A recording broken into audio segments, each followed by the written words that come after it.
मुझे आज नरगिस फैज़ मलिक साहिबा ने जब कहा कि हम इत्तेहादी हैं इस हुकूमत के, मुझे बड़ी खुशी हुई और पता चला कि हम इत्तेहादी हैं इस हुकूमत के। शुक्रगुजार हूँ नरगिस फैज़ साहिबा का। 1.5 साल तक सानू इन्हें पता नहीं लगन दिता बे असी इत्तेहादी भी हाँ।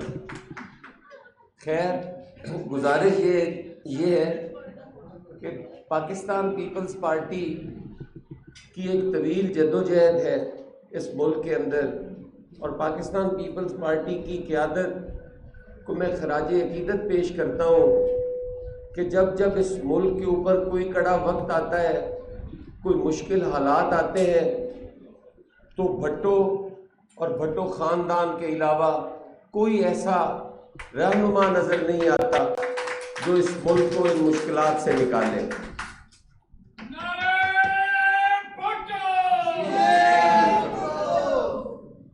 आज हम जब बड़े फ़ख्र से सीना तान कर खड़े होते हैं और कहते हैं कि पाकिस्तान की अफ़वाज पाकिस्तान ने और एयरफोर्स पाकिस्तान ने इतनी बड़ी कामयाबियां हासिल की, और हम बैठ के अपनी निजी महफिलों में और मीडिया के सामने जब हम जंगें डिज़ाइन कर रहे होते हैं जी कि फ़लाँ ने जंग डिज़ाइन की, फ़लाँ ने ये किया, फ़लाँ ने वो किया, तो मजबूरन उनको शहीद जुल्फ़िकार अली भुट्टो का नाम लेना पड़ता है। मजबूरन ये कहना पड़ता है कि इसके बानी जो थे वो चेयरमैन शहीद जुल्फ़िकार अली भुट्टो थे।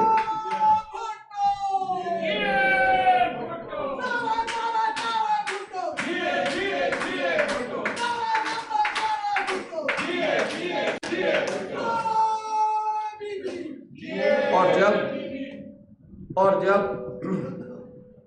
मैं ऐसी आवाज़ें सुनता हूँ जो हमारी माएँ और बहनें जीए भुट्टो और शहीद बीबी का जिक्र करती हैं, तो फ़ख्र के साथ ये कह सकता हूँ कि वो उस खातून ने इस मुल्क के अंदर औरत को मकाम देने के लिए, औरत को उसके जो जायज़ हकूक़ थे देने के लिए जो आवाज़ उठाई, जिसकी बुनियाद रखी, आज पाकिस्तान पीपल्स पार्टी की क़यादत उसको आगे लेके चल रही है, उस विजन को आगे लेके चल रही है जिससे शहीद बीबी आज भी हमारे में जिंदा है। आज के इस मुश्किल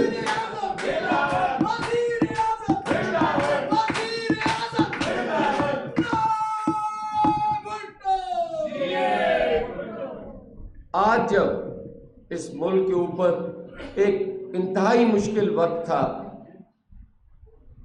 फिर पाकिस्तान पीपल्स पार्टी के चेयरमैन बिलावल भुट्टो जरदारी की ज़रूरत पड़ी, जिसने पूरी आलमी दुनिया के सामने जाकर पाकिस्तान का मुकदमा रखा, लोगों को बताया कि पाकिस्तान वाहिद मुल्क है जो दहशतगर्दी का निशाना बना हुआ है, जिसको नाकाबिले तलाफी नुकसान हुए हैं दहशतगर्दी की वजह से।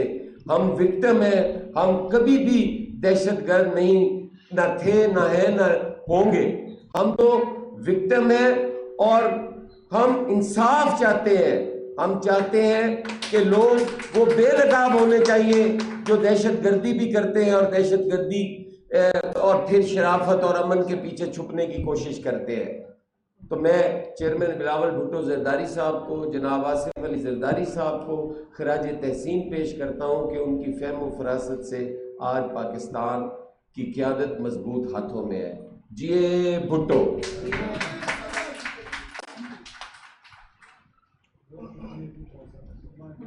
शुक्रिया नाज़िम साहब, और मैं अब रिक्वेस्ट करूँगी कमर समान कायरा साहब को to please come here and share his words of wisdom.